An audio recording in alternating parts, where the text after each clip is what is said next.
So I've been asked by a number of people on how I set up for camp when I arrive. So I thought I would take a few minutes to share with you guys what I do with my Lexus GX470.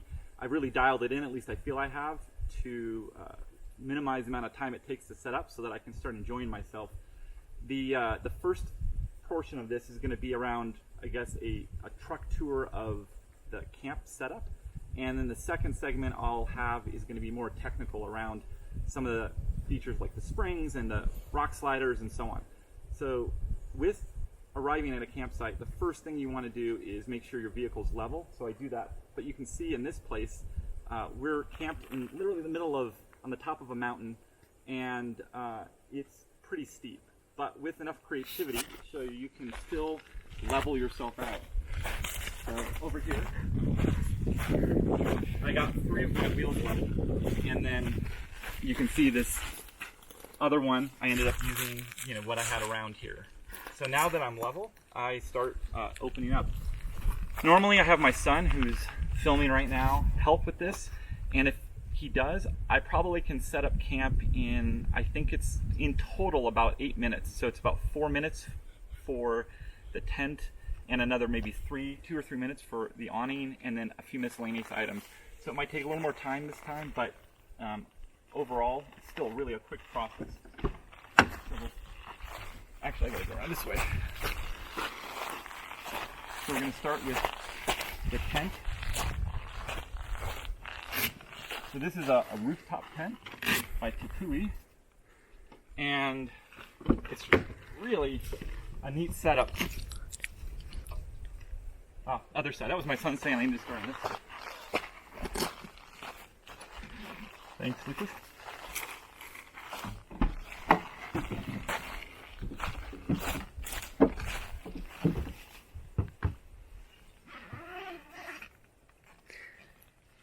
The rooftop tent's pretty neat because, well, it's on your roof, so it keeps you away from the bugs and animals.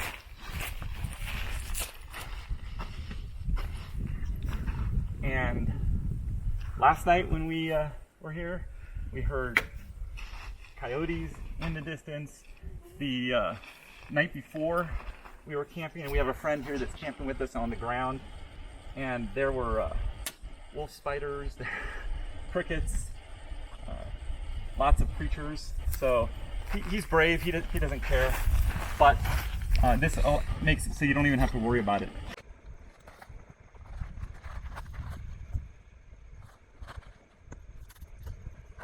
And then we get it stuck.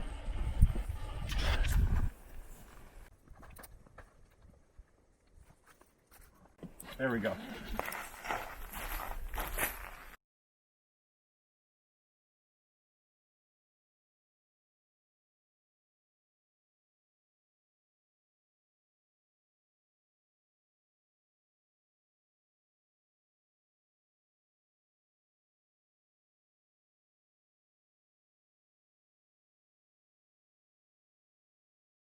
This ladder's telescoping, and it acts as the lever to launch this.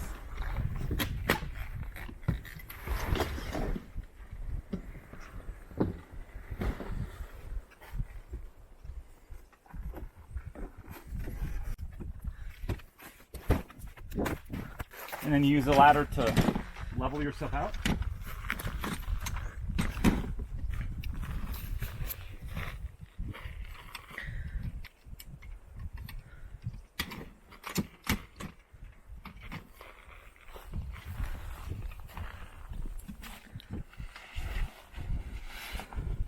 And then underneath,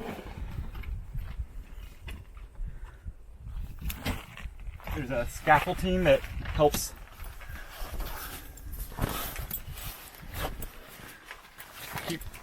keep it structured so you can get up inside. And then to keep it from blowing in the wind, use these guys, and you put it around rocks. And oh look, we just happen to have some rocks perfectly situated. So it's pretty easy. That.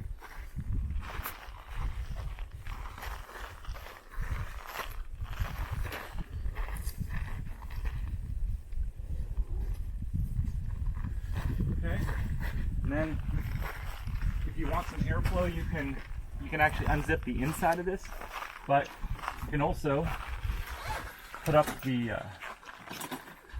flaps on the side, and the poles are all stored inside the tent.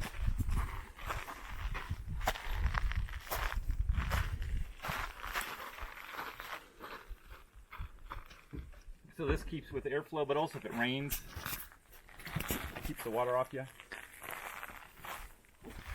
which is another advantage to not sleeping on the ground.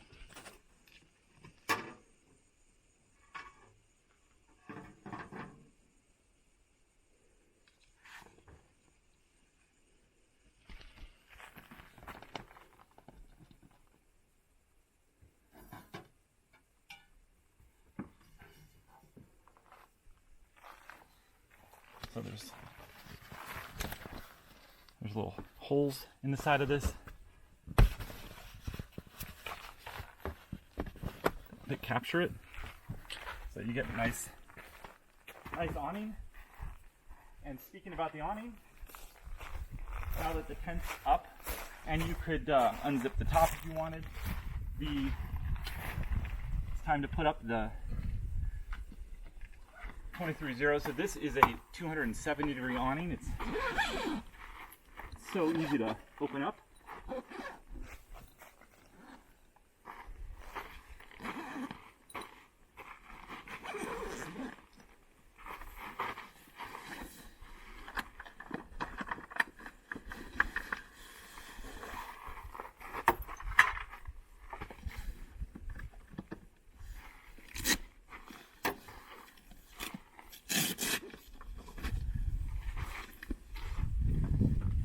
There you go on this side.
Just pull it tight.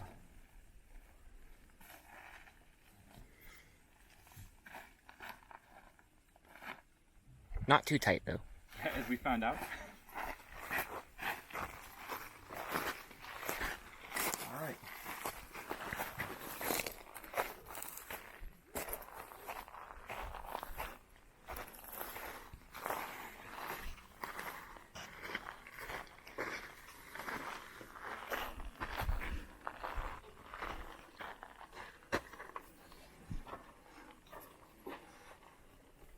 Actually, before I do that,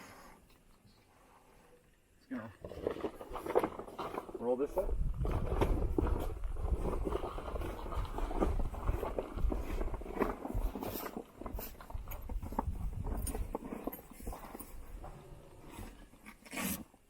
Kind of keeps it out of the way.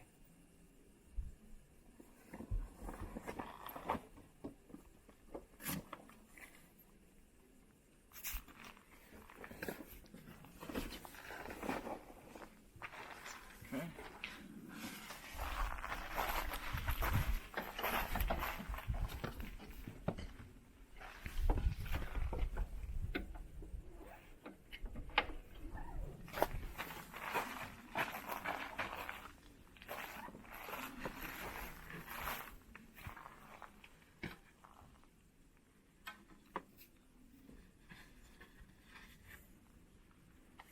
Right. And then that's getting close to being set up. So the final few pieces, just creature comfort stuff. So we've got this tire Gator cable, which is a very cool find because even in area where you're not sitting there with perfectly flat, you can use this to put over your tire. It opens up really quick.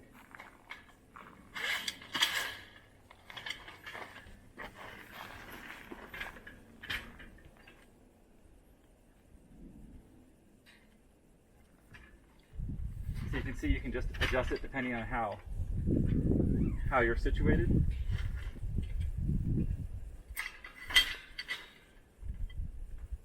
Flatten that out.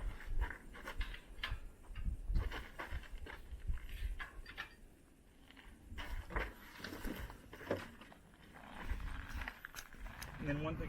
All right, so I realize it probably look a little different. As a matter of fact, I do look different than I did just a few moments ago. And the reason for that is I'm actually coming to you 2 days in the future than when we were filming this for the original truck tour.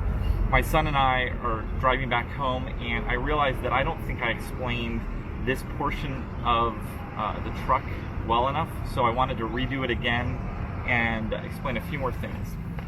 Okay, so this right here is the Jackery 500, and this is really the heart of my truck in terms of what makes everything kind of go. We'll see it in a second, my cooler, but not only that, this charges from my truck. I actually use an inverter that's built into this particular Lexus GX470. I don't actually have a 12 volt in the back, oddly enough, so I use this to charge it, and then I use this to actually run everything else. So we can recharge our phones. I can use it to run my cooler when we're just camping in the middle of nowhere. As a matter of fact, the cooler takes anywhere between 5 watts and maybe 60 watts, depending on if it's at temperature. So this is a 500 watt, and it can actually last a couple days, probably 2.5 days without recharging. But since we're always driving every day, it recharges, and it's a nice virtuous cycle. There's other ones out here, or there's other ones out there besides the Jackery 500. The next, or the other big one, is a Goal Zero, and quite a number of my friends have that. Probably the big difference is the form factor. The Goal Zero is flat, and so you can stack it. The Jackery has a handle, and you can't stack it, but it's a little easier to move around. So with that, we'll move into the back, and we're actually stopping to get some Starbucks, which is one of our favorite things to eat on the road.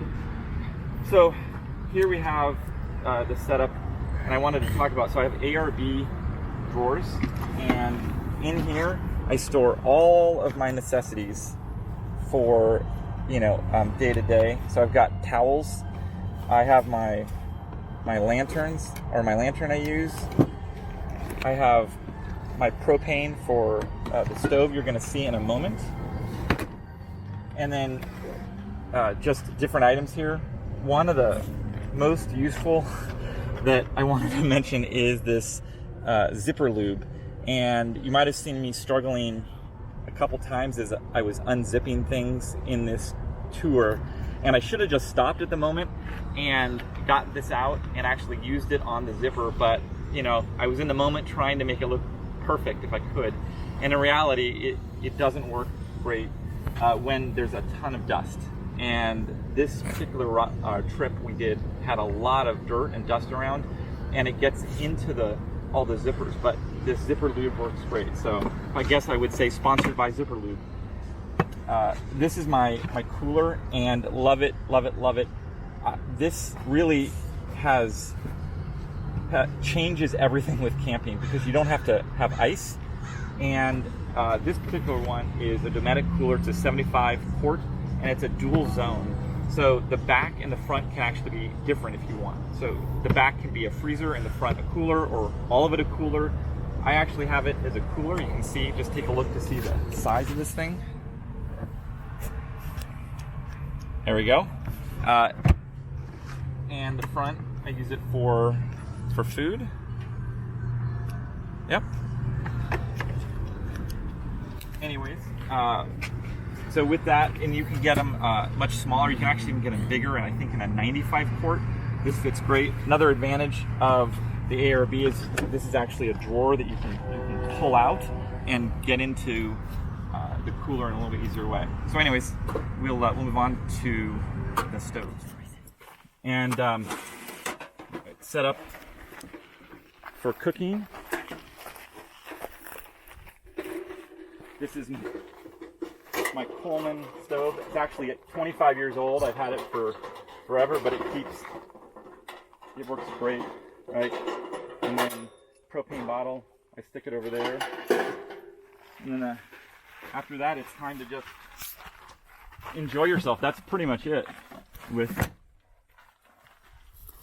just steal this chair from my camera woman. Thank you. And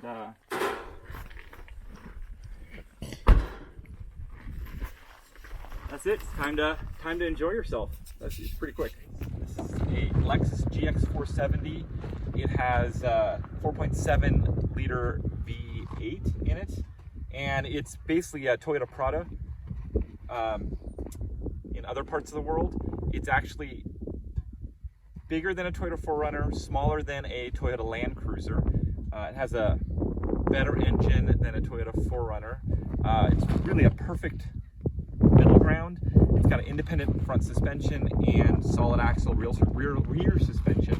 We're out in the middle of nowhere right now, camping with essentially the finished product. So I'm going to quickly walk around, point to some of the things that we did, and then we'll rewind and actually show you what we build along the way. So we've got KO tires, and we also added EMU, if you want to get in here. So EMU suspension with the upper control arms, added that. We have RCA brackets with Baja lights. We have, RCI brackets. And we have RCI rock sliders here. Also put on a awning, a 270 degree 23/0 awning. This thing is amazing. You can open it up in 2 minutes and close it back up in about 5. Up above that, we have a Tepui 3-person tent, which I have 2 boys that are about as tall as me, and we all were able to sleep in the thing. It also was amazing. That opens up in a matter of minutes. Probably takes about, well, we did it in 5 minutes with my 2 boys, but I think by myself it'd probably be about a 10 to 15 minute endeavor. So highly recommend. Let's see what else is here. Coming along. So this is a Prinsu roof rack, which we installed, and it's also super light, holds 600 pounds stationary, meaning when you've stopped, so having people sleep on it, holds 300 pounds when you're in motion. I have a safari snorkel here. I actually had somebody put that on because I did not want to cut into the middle of my car. Up here, we've got 2 4-gallon Rotopacks with a locking mechanism here. You probably can't see that, but it's there. I think that is, also I have, I'll put a little picture on this when we do the build for my lights. I actually got a little zombie light. Anyways, I think that's it, and so we'll